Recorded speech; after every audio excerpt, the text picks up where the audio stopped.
Nduramu cicira humbĩrĩtwo na njũa nĩguo kũngĩtuĩka nĩmekũrũgamio nĩ borithi mauge nĩcio marakuĩte. Ĩndĩ ũngĩrahumbũririo ũngĩratũngirwo nĩ nduramu 180 cia thumu wa ethanol.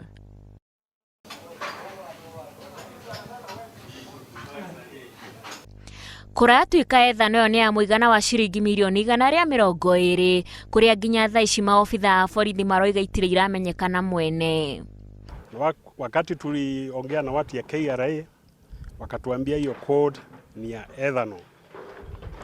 Lori moja iko na drum 88 na ile ingine iko na drums 92.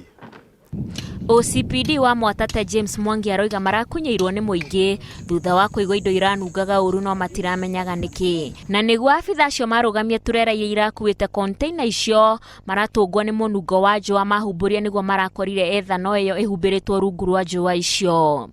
Tarehe hiyo bili tuliweza kushika driver moja ambaye ni Mtanzania na tulipeleka kotini mnamo tarehe 3.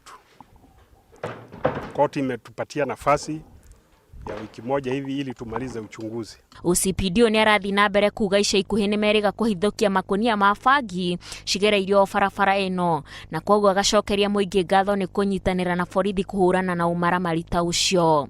Asante sana na waendelee wakipata information yote ya habari yote ambao wanashuku wanajulisha polisi ili polisi wanaweza chukua hatua na kupeleka mtu kotini kujibu mashtaka yake kulingana na sheria.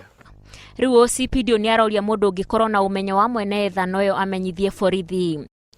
So far hakuna yule amekuja, lakini yule atakuja yote tutaendelea na uchunguzi. Umwe wa ndereba turera icio nĩ aretharire. Handũ-inĩ ha Inooro TV, rĩtwa rĩakwa nĩ Wanjikũ wa Kimani.